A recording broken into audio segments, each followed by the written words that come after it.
Trigonometric ratio से related मैंने जो आपको पिछले वीडियो में टेबल बताई है, उस टेबल को आप किस तरह से क्वेश्चंस को सॉल्व करने में यूज़ कर सकते हो वो मैं आपको बताऊंगी। ओके, इसके लिए मैंने कुछ क्वेश्चंस लिए हैं। क्वेश्चन है मेरा इवेल्यूएट द फॉलोइंग्स की वैल्यूज़ आपको इवेल्यूएट करनी है। मैंने यहाँ पर 4 क्वेश्चंस लिखे हैं। आप उस टेबल की हेल्प लेकर, जिसके अंदर स्टैंडर्ड वैल्यूज़, ट्रिग्नोमेट्रिक रेशियोज़ के स्टैंडर्ड वैल्यूज़ जो हैं उनको यूज़ करके आप इन चारों क्वेश्चंस को सॉल्व कर सकते हो। ठीक है, अब मैं एक एक क्वेश्चन को 1 बाय 1 सॉल्व करवाऊंगी। First of all, first question है मेरे पास में tan square 60 degree plus 3 cos square 30 degree, इसकी वैल्यू फाइंड आउट करनी है। ओके, तो मैं पहला क्वेश्चन मेंशन कर देती हूँ यहाँ पर। फर्स्ट क्वेश्चन है आपके पास में tan square 60 degree plus 3 cos square 30 degree. Okay, अब इसको सॉल्व करने के लिए जो मैंने आपको ट्रिग्नोमेट्रिक रेशियोज़ की स्टैंडर्ड वैल्यूज़ की जो टेबल पिछले वीडियो में बताई है, उस टेबल में जो हमने वैल्यूज़ लिखी थी उन वैल्यूज़ को यहाँ पर यूज़ करना है। ओके, तो सबसे पहले tan स्क्वायर 60 डिग्री, tan 60 की वैल्यू टेबल के अंदर अगर आप देखेंगे तो tan 60 की वैल्यू आपको √3 मिलेगी। तो tan 60 की वैल्यू √3 है, √3 पुट कर दी। tan 60 उसका स्क्वायर है, तो tan 60 की जो वैल्यू होगी उसका होल स्क्वायर कर देंगे। ओके, प्लस 3, उसके बाद में यहाँ देखिए कोई साइन नहीं है, मीन्स आपको मल्टीप्लाई करना है। 3 मल्टीप्लाई बाय cos स्क्वायर 30, तो cos 30 की जो वैल्यू है उसका स्क्वायर करेंगे हम। cos 30 की वैल्यू आपको टेबल में जो है वो मिलेगी √3/2, √3/2 पुटअप कर दी और उसका कर देंगे होल स्क्वायर। तो फर्स्ट ऑफ ऑल आपको क्या करना है कि स्टैंडर्ड वैल्यूज़ जो हैं आपके क्वेश्चन के अंदर उनको आपको टेबल में देखकर यहाँ पर पुटअप कर देना है। अगर स्क्वायर लगा हुआ है तो होल स्क्वायर कर देना वैल्यूज़ का। अब हम क्या करेंगे, होल स्क्वायर्स करेंगे। √3 का स्क्वायर आपको मिल जाएगा 3 प्लस 3 मल्टीप्लाई बाय √3 का स्क्वायर आपको 3 मिल जाएगा और 2 का स्क्वायर 4, तो √3/2 का होल स्क्वायर हो जाएगा 3/4। नाउ अभी मल्टीप्लाई कर दीजिए, तो 3 प्लस 3 मल्टीप्लाई बाय 3 9/4। इसको सॉल्व करने के लिए आप एलसीएम ले लीजिए, 3 के नीचे 1 लगाकर। 1 और 4 का एलसीएम आपको मिल जाएगा 4, तो 4 3 जा 12 प्लस 9, 12 प्लस 9 आपको मिल जाएगा 21, 21/4। 21/4 आपका आंसर होगा। किसका आंसर आया? tan square 60 plus 3 cos square 30 degree का आंसर आया 21/4। नाउ अब हम सेकेंड क्वेश्चन की तरफ बढ़ते हैं।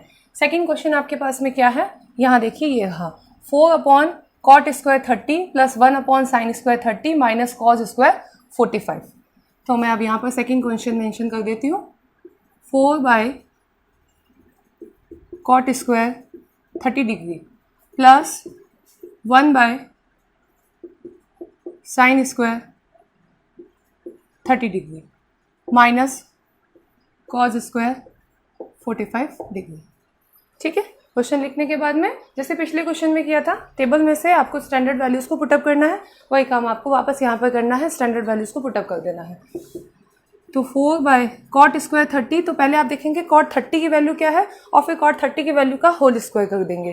ठीक है, तो आपको cot 30 की वैल्यू मिल जाएगी √3 और cot 30 का स्क्वायर किया हुआ है इसलिए √3 का स्क्वायर कर देंगे आप, plus 1/sin square 30 degree. Okay, तो sin 30 की जो वैल्यू होती है उसका स्क्वायर कर देना है। sin 30 हाफ होता है, टेबल में आप देखेंगे तो आपको मिल जाएगा, तो हाफ का square minus cos square 45, cos 45 की जो वैल्यू है उसका होल स्क्वायर कर देंगे। cos 45 की वैल्यू आपको टेबल में मिलेगी 1/√2 और उसका कर देंगे होल स्क्वायर। तो सबसे पहले हमने क्या किया, टेबल में से स्टैंडर्ड वैल्यूज़ को पुटअप कर दिया, क्योंकि उन वैल्यूज़ के ऊपर स्क्वायर लगा हुआ है तो आपको होल स्क्वायर लगाना है, अगर स्क्वायर नहीं लगा हुआ तो स्क्वायर नहीं लगाना है। ओके, अब आपको होल स्क्वायर करना है, तो 4/√3 का स्क्वायर हो जाएगा 3 प्लस 1/2 का स्क्वायर आप करेंगे तो होगा 1/4 माइनस 1/√2 का स्क्वायर, 1 का स्क्वायर 1 हो जाएगा, √2 का स्क्वायर 2 हो जाएगा। ओके, इतना करने के बाद आपको क्या करना है, ये जो बीच वाली टर्म आपको दिख रही है इसको सॉल्व कर देना है। यहाँ पर आप देख रहे हैं, यहाँ 2 डिवाइड आपको दिख रहे हैं, तो 1 डिवाइडेड बाय 1/4 लिखा हुआ है। यहाँ देखिए क्या लिखा हुआ है, 1 डिवाइडेड बाय 1/4। तो आप जब इसको सिंप्लीफाई करेंगे तो 1 मल्टीप्लाई के साइन, ये डिवाइड का साइन जब मल्टीप्लाई में चेंज होगा तो ये 1/4 4/1 बन जाएगा, तो यानी 1 × 4 आएगा यहाँ पर, तो ये हो गया 4/3 प्लस यहाँ क्या बनेगा 1/1/4 आपको क्या देगा 1 × 4/1 दे देगा। Okay, minus half. ठीक है, इसको आगे और सॉल्व कीजिए। इसके लिए आपको क्या करना है, यहाँ देखिए आगे आपके पास में आ गया है 4/3 प्लस 1 इंटू 4/1 हो गया माइनस हाफ। ठीक है, अब आपको ये 3 फ्रैक्शंस को सॉल्व करना है। 3 फ्रैक्शन को सॉल्व करने के लिए आप जैसे छोटी क्लास में करते हैं एलसीएम लेके सॉल्व करेंगे। तो 3, 1 और 2 का एलसीएम आपको मिल जाएगा 6। ओके, तो 3 2 जा 6 होता है, तो 2 4 जा 8 आ जाएगा। 1 6 जा 6 4 जा 24 आ जाएगा। और 2 3 जा 6 होता है, तो 3 इंटू 1 3 आ जाएगा। ओके, नॉर्मली जैसे एलसीएम लेके करते हैं वैसे सॉल्व करेंगे, मैंने इसको डिटेल में नहीं बताया है। तो अब आपके पास में आपको क्या करना है, 8 और 24 को ऐड करके उसमें से 3 को माइनस कर सकते हैं आप। ठीक है, या आप 24 में से 3 माइनस करके 8 ऐड कर दीजिए। तो 8 प्लस 24 माइनस 3 आपको मिल जाएगा 21/6 एंड 21 प्लस 8 29/6। मैंने क्या किया, पहले यहाँ पर एलसीएम लिया है, एलसीएम लेने के बाद ये आया है, फिर यहाँ पर मैंने इन दो टर्म्स को सॉल्व किया है। 24 माइनस 3 21 हो गया, प्लस 8 पड़ा है, और 21 और 8 को जब आप ऐड करेंगे तो 29 आ जाएगा। 29/6 आपको सेकेंड का आंसर दे दे। ओके, तो कैलकुलेशन को केयरफुली करना है वैल्यू पुट करने के बाद। अब आ जाइए आप थर्ड क्वेश्चन पे। इसे रफ कर देती हूँ मैं ताकि मुझे प्लेस मिल जाए लिखने के लिए। नाउ मेरे पास में थर्ड पार्ट क्या है, या कह सकते हैं थर्ड क्वेश्चन क्या है, 3 10 square 30 degree minus 4/3 sine square 60 degree minus 1/2 cosec square 45 degree. ठीक है, सेम प्रोसीजर को फॉलो करना है आपको, टेबल में से स्टैंडर्ड वैल्यूज़ को पुटअप करना है। तो सबसे पहले 3 के बाद में कोई साइन नहीं है तो मल्टीप्लाई लगा सकते हैं। ओके, फिर 10 स्क्वायर 30, 10 30 की वैल्यू को देखिए टेबल में और उसका स्क्वायर कर दीजिए। तो 10 30 की वैल्यू आपको टेबल में 1/√3 मिलेगी, 1/√3 उसका हो जाएगा होल स्क्वायर, माइनस 4/3 है, और फिर साइन स्क्वायर 60, साइन 60 की वैल्यू को टेबल में देखिए, साइन 60 की वैल्यू आपको मिल जाएगी √3/2, और उसका क्या कर देना है, होल स्क्वायर, क्योंकि स्क्वायर लगा हुआ है। Okay, minus 1/2 cosec square 45, cosec 45 की वैल्यू देखनी है और उसका स्क्वायर कर देना है। कॉसेक 45 की वैल्यू आपको टेबल में मिलेगी √2 और उसका कर देना है होल स्क्वायर। ठीक है, अब अगले स्टेप में आपको, सबसे पहले स्टेप में आपको स्टैंडर्ड वैल्यूज पुटअप करनी है टेबल में से। दूसरे स्टेप में अगर होल स्क्वायर है तो होल स्क्वायर कर देना है, तो होल स्क्वायर कर देंगे। तो 3 मल्टीप्लाई बाय 1 का स्क्वायर 1 हो जाएगा, अपॉन √3 का स्क्वायर आ जाएगा 3, तो 1/3 आएगा, माइनस 4/3 √3 का स्क्वायर आ जाएगा 3 और 2 का स्क्वायर हो जाएगा 4, माइनस 1/2 इंटू √2 का स्क्वायर आ जाएगा 2। ठीक है, तो आपको सब प्रोसीजर क्या रखना है कि क्वेश्चन लिखने के बाद में सबसे पहले स्टैंडर्ड वैल्यू पुट करनी है। अगर होल स्क्वायर है तो होल स्क्वायर को ओपन करना है। होल स्क्वायर ओपन हो जाने के बाद अगर कहीं आपको दिख रहा है मल्टीप्लाई, तो आपको सबसे पहले मल्टीप्लाई करना है। तो अब आपको होल स्क्वायर खोलने के बाद में मल्टीप्लाई करना है। तो यहाँ पर आप देखेंगे 4 से 4 डिवाइड हो जाएगा, 2 से 2 डिवाइड हो जाएगा, ठीक है, 3 से 3 डिवाइड हो जाएगा। तो अब आपके पास में यहाँ पर बच जाता है 1, माइनस यहाँ आपके पास बन जाए 3 से 3 डिवाइड हो गया, तो यहाँ पर आपके 4 1 जा 4 और 3 1 जा 3, तो 1 इंटू 1 1 आ जाएगा, माइनस यहाँ आ जाएगा 1। ओके, तो 1 माइनस 1 ये 0 हो जाएगा और बच जाएगा आपके पास में -1। ठीक है, यहाँ 3 से 3 डिवाइड हो गया तो 1 आ गया, 4 1 जा 4 3 1 जा 3 डिवाइड हो गया, तो 1 इंटू 1 1 आ गया माइनस का, 2 1 जा 2 तो 1 इंटू 1 यहाँ भी 1 आ गया, 1 माइनस 1 0 हो गया और यहाँ पर बच गया आपके पास -1। तो आपके थर्ड का आंसर है -1।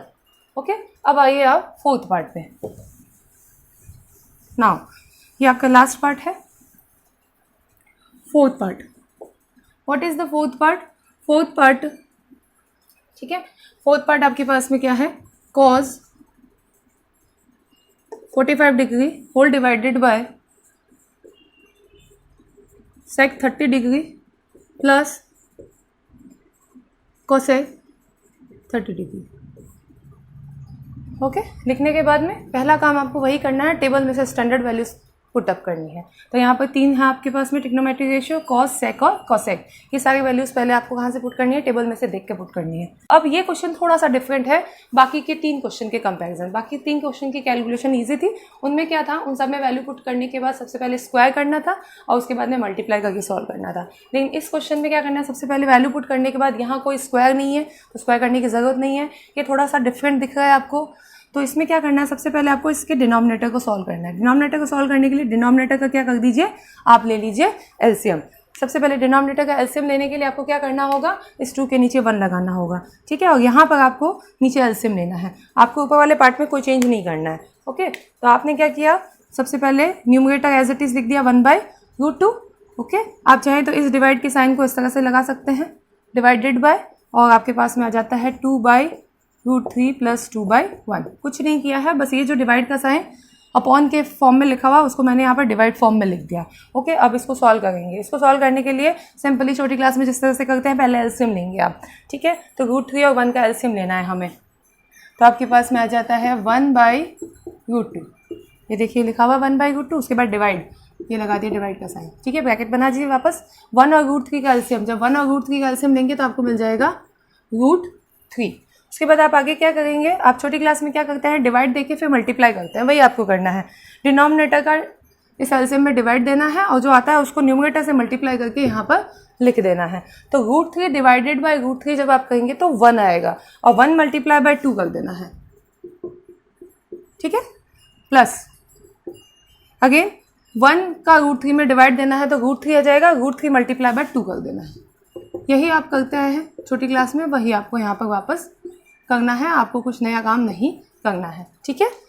डिनोमिनेटर का एलसीएम में डिवाइड दिया, जो रिजल्ट आता है उसको न्यूमरेटर से मल्टीप्लाई करके यहाँ पर लिख दिया जाता है। यही काम दोनों में मैंने किया है, ओके। अब आपको क्या करना है, ये प्रोडक्ट करना है, जो ब्रैकेट है ना स्मॉल ब्रैकेट्स को सॉल्व करना है। तो 1/√2 डिवाइडेड बाय, यहाँ आपके पास आ जाएगा 2 × 1 2 प्लस 2 × √3 2√3 और डिवाइडेड बाय √3। तो हमने पहला काम कर दिया है। सबसे पहले हमने वैल्यू पुट की, फिर हमने क्या कर दिया, डिनोमिनेटर में हम देख रहे हैं कि हम एलसीएम ले सकते हैं, तो डिनोमिनेटर में हमने एलसीएम ले लिया है, ठीक है। एलसीएम लेने के बाद में यहाँ देखिए ये जो प्रोसीजर हमने यहाँ किया था यही वापस करना है। डिवाइड का साइन मल्टीप्लाई में चेंज होगा तो आप देखेंगे कि जो डिनोमिनेटर है, डिनोमिनेटर या फिर आप कह सकते हैं जो राइट हैंड साइड में फ्रैक्शन है वो रिवर्स हो जाएगा, ओके। तो यहाँ पर राइट हैंड साइड में आपको ये फ्रैक्शन दिखेगा, इसका जब आप रिवर्स करेंगे तो √3 ऊपर आ जाएगा, 2 प्लस 2√3 नीचे आ जाएगा। तो ये बन जाएगा 1/√2। जब ये डिवाइड का साइन मल्टीप्लाई में चेंज हो जाएगा तो ये इसका क्या हो जाएगा, रेसिप्रोकल हो जाएगा। रेसिप्रोकल होते ही आ जाएगा √3 ऊपर और यहाँ आ जाएगा 2 प्लस 2√3, ठीक है। ये कर दिया। इसके बाद आपको क्या करना है, आप यहाँ देखेंगे 2 कॉमन निकल गया है तो इस 2 को कॉमन निकाल लीजिए। तो 1/√2 मल्टीप्लाई बाय, यहाँ से जब आप 2 कॉमन निकाल लेंगे, ऊपर तो √3 है ही न्यूमरेटर में और डिनोमिनेटर में से जब 2 कॉमन निकलेगा तो यहाँ बचेगा 1 प्लस यहाँ क्या बचेगा √3, ओके। तो हमने क्या किया है, हमने जो है एलसीएम लेने के बाद में इस डिवाइड के साइन को मल्टीप्लाई में जब चेंज किया तो ये जो राइट हैंड साइड वाला फ्रैक्शन है उसका हो जाएगा रेसिप्रोकल। रेसिप्रोकल कर दिया। रेसिप्रोकल करने के बाद में इसके डिनोमिनेटर में 2 कॉमन निकल रहा है तो इसके डिनोमिनेटर से हमने 2 कॉमन निकाल लिया, ब्रैकेट में बच जाएगा 1 प्लस √3, ठीक है। इतना करने के बाद में अब आपको क्या करना है, अब आपको √2 और 1 प्लस √3 का रेशनलाइजेशन करना है, ओके। डिनोमिनेटर में कभी भी आपको इरेशनल नहीं छोड़ना है। तो अब यही काम हमें यहाँ पर करना है। तो देखिए कैसे करेंगे। तो आपके पास पहली टर्म क्या है, पहली टर्म है 1/√2। 1/√2 का जब आप रेशनलाइजेशन करेंगे तो आप √2 से न्यूमरेटर और डिनोमिनेटर को मल्टीप्लाई कर देंगे। हम सबसे पहले इस √2 का रेशनलाइजेशन कर रहे हैं। इसका रेशनलाइजेशन करने के लिए आपको न्यूमरेटर और डिनोमिनेटर को √2 से मल्टीप्लाई करना है। इसका हो गया रेशनलाइजेशन, मल्टीप्लाई बाय, ऊपर है √3 नीचे है 2 और ये जो 1 प्लस √3 है इसको हम लिख सकते हैं √3 प्लस 1, राइट, क्योंकि हम लिख सकते हैं a plus B will be equal to b plus A. Addition करने पर, एडिशन पर आप लोग कम्यूटेटिव प्रॉपर्टी लगा सकते हैं, इसलिए उनका ऑर्डर चेंज कर सकते हैं। तो 1 प्लस √3 को आप √3 प्लस 1 लिख सकते हैं। ऐसा लिखकर और उसका रेशनलाइजेशन कर दीजिए। अब √3 प्लस 1 का रेशनलाइजेशन आप जब करेंगे तो क्या आएगा, आप किससे मल्टीप्लाई करेंगे, आपने 9 क्लास में सीखा होगा, √3 माइनस 1 से न्यूमरेटर और डिनोमिनेटर को मल्टीप्लाई कर देंगे। हमने 2 टर्म्स का रेशनलाइजेशन किया है, एक तो √2 का, दूसरा 1 प्लस √3 का। √2 का रेशनलाइजेशन करने के लिए हमने √2 को इस टर्म के न्यूमरेटर और डिनोमिनेटर को √2 से मल्टीप्लाई किया है, ओके, यानी ऊपर नीचे √2 से मल्टीप्लाई किया है। और 1 प्लस √3 को हमने √3 प्लस 1 लिखकर और इसका रेशनलाइजेशन करने के लिए √3 माइनस 1 से न्यूमरेटर और डिनोमिनेटर में मल्टीप्लाई किया है। अब सिंपल मल्टीप्लाई कर दीजिए। तो 1 इंटू √2 आपको मिल जाएगा √2, √2 इंटू √2 आपको मिल जाएगा 2 इंटू, यहाँ पर आप देखेंगे √3 और इसके साथ में मल्टीप्लाई में आपके पास पड़ा है √3 माइनस 1, ठीक है। नीचे आपके पास में क्या है 2। दूसरा है √3 प्लस 1 √3 माइनस 1, √3 प्लस 1 √3 माइनस 1। इस पर आप कौन सी प्रॉपर्टी लगा सकते हैं, क्या बोल रही हूँ मैं आपको, √3 प्लस 1 मल्टीप्लाई बाय √3 माइनस 1। इस पर आप प्रॉपर्टी लगा सकते हैं a plus B multiply by a minus B की property which is A square minus B square, ये A square minus B square हो जाएगा। तो आप देखेंगे ए के प्लेस पे आपको क्या मिलेगा, √3 मिल जाएगा, और बी के प्लेस पे आपको 1 मिल जाएगा। तो आपको ये प्रॉपर्टी यहाँ पर अप्लाई करनी है, a plus B A minus B. तो जब आप इसको सॉल्व करेंगे तो ए स्क्वायर यानी √3 square minus B square means minus 1 square आपके पास आ जाएगा। तो इन दोनों का प्रोडक्ट आपके पास में क्या आया है, इन दोनों का प्रोडक्ट आपके पास आया है √3 स्क्वायर माइनस 1 स्क्वायर। ठीक है, सिंपली आपने क्या किया है, न्यूमरेटर को न्यूमरेटर से मल्टीप्लाई कर दिया और डिनोमिनेटर को डिनोमिनेटर से। 1 इंटू √2 इंटू √2 हो जाएगा। √3 मल्टीप्लाई बाय √3 माइनस 1 को एज इट इज़ लिखा, अभी मैंने मल्टीप्लाई किया नहीं है, आप चाहे तो कर सकते हैं। और नीचे मैंने 2 एज इट इज़ लिख के √3 + 1 और √3 - 1 का मल्टीप्लाई इस प्रॉपर्टी को अप्लाई करके किया है। ओके, अब आपको क्या करना है, या नीचे डिनोमिनेटर सॉल्व करना है। तो √2 इंटू √3 आपके पास आ जाएगा √6, क्योंकि हमने 9th में पढ़ रखा है √a इंटू √b जब होता है तो हम उसको कर सकते हैं √a इंटू b। तो जब √2 इंटू √3 आप करेंगे तो √a इंटू b यानी 2 इंटू 3 √6 हो जाएगा, और ब्रैकेट में आपके पास बच जाता है √3 - 1। नाउ नीचे आपके पास 2 इंटू 2 आपको दे देगा 4, यहाँ होल स्क्वायर खोल दीजिए, √3 का स्क्वायर 3 माइनस 1 का स्क्वायर 1, तो 3 - 1 और 3 - 1 कितना होता है, 2 हो जाएगा। तो आपके पास आ जाता है √6 मल्टीप्लाई बाय √3 - 1 और 4 मल्टीप्लाई बाय 3 - 1 2 आ जाएगा। तो 4 इंटू 2 8 हो जाएगा। तो आपके पास आ जाता है √6 मल्टीप्लाई बाय √3 - 1 अपॉन 4 इंटू 2 8।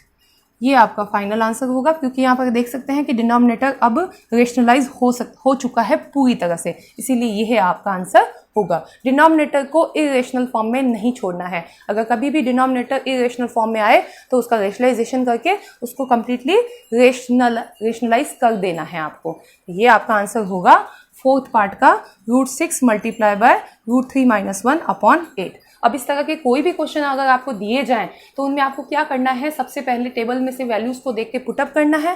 उसके बाद अगर होल स्क्वायर है तो होल स्क्वायर कीजिए, मल्टीप्लाई है तो मल्टीप्लाई कर दीजिए, होल स्क्वायर को पहले कीजिए फिर मल्टीप्लाई कीजिए, उसके बाद एडिशन सब्ट्रैक्शन जो भी कैलकुलेशन आपको दिख रही है उस हिसाब से उसकी कैलकुलेशन करके कंप्लीट कैलकुलेशन करने के बाद में आपको उसका आंसर मिल जाएगा। तो इस तरह से आप देख सकते हैं कि किस तरह से ये टेबल यूजफुल है इन क्वेश्चंस को सॉल्व करने के लिए या इस तरह के कई क्वेश्चंस को सॉल्व करने के लिए। Okay, thank you very much.